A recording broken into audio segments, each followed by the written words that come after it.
ഈ ഒരു ഡേ എന്ന് പറയുന്നത് ഞാൻ കംപ്ലീറ്റ് ബിസി ആയിട്ടുള്ളൊരു ഡേ ആണ്. അപ്പോൾ മോർണിംഗ് റൊട്ടീൻസും കാര്യങ്ങളും എല്ലാം കഴിഞ്ഞിട്ട് ഞാനിതാ ബോട്ടിൽ ഫില്ല് ചെയ്ത് വെക്കുകയാണ്. നമുക്ക് ഏർജൻറ്റായിട്ടൊരു ഹാമ്പർ സെറ്റ് ചെയ്തെടുക്കാനുണ്ട്. സോ നമ്മൾ അതിന് വേണ്ടിയിട്ടുള്ള ഐറ്റംസ് പർച്ചേസ് ചെയ്യാൻ വേണ്ടിയിട്ട് പോവാണ്. അവിടെ എത്തിയതിന് ശേഷം കസ്റ്റമറിന് ഫോട്ടോ അയച്ചു കൊടുത്ത് ആളുടെ റിപ്ലൈക്ക് വേണ്ടി വെയിറ്റ് ചെയ്തിരുന്ന ടൈമിലാണ് കേട്ടോ ഞാൻ ഈ ഫ്ലവേഴ്സ് നോക്കിയത്. ഈ ഹാമ്പറിലും ഫ്ലവേഴ്സ് വെക്കണമെന്ന് പറഞ്ഞിട്ടുണ്ടായിരുന്നു. അങ്ങനെ ഉദ്ദേശിച്ച സാധനം അവിടുന്ന് വാങ്ങിച്ച് അത് അവിടുന്ന് ഇറങ്ങിയിട്ടുണ്ടായിരുന്നു. പിന്നെ നേരെ പോയത് പ്രിൻ്റ് എടുക്കാനായിരുന്നു. പ്രിൻ്റ് എടുക്കാൻ കുറേയൊന്നുമില്ല, ഈ ഒരു ഹാമ്പർക്കുള്ളത് മാത്രമേ ഉള്ളായിരുന്നു. പിന്നെ അതെടുത്തിട്ട് നമ്മൾ നേരെ വീട്ടിലേക്ക് പോയി. അവിടെ എത്തിയിട്ട് പെട്ടെന്ന് തന്നെ ഞാനത് സെറ്റ് ചെയ്തിട്ട് ഫോട്ടോ എടുക്കാമെന്ന് വിചാരിച്ച്. ഞാൻ വീട്ടിലെത്തിയ ടൈമിൽ അത്യാവശ്യം നല്ല വെയിലുണ്ടായിരുന്നു, അതാട്ടോ അപ്പം തന്നെ ഫോട്ടോ എടുത്തത്.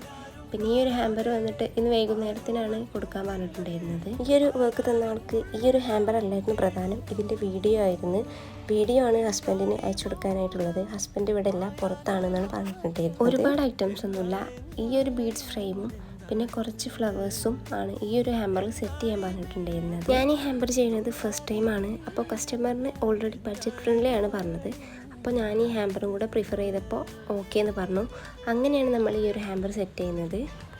ഇതുപോലെയുള്ള ഹാമ്പേഴ്സ് സെറ്റ് ചെയ്യുന്ന ടൈമിൽ കുറച്ചധികം ചോക്ലേറ്റ്സും ഫ്ലവേഴ്സും ഇൻക്ലൂഡ് ചെയ്യുകയാണെങ്കിൽ ഒന്നും കൂടെ ഭംഗിയുണ്ടാവും.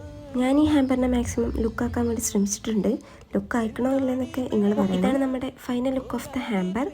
ഹാമ്പർ എല്ലാവർക്കും ഇഷ്ടപ്പെട്ടു എന്ന് വിചാരിക്കുന്നു. ഈ ഒരു ഹാമ്പർ കഴിഞ്ഞിട്ടില്ല എൻ്റെ റൂമിൻ്റെ അവസ്ഥയാണ് ഇപ്പം നിങ്ങൾ കണ്ടുകൊണ്ടിരിക്കുന്നത്.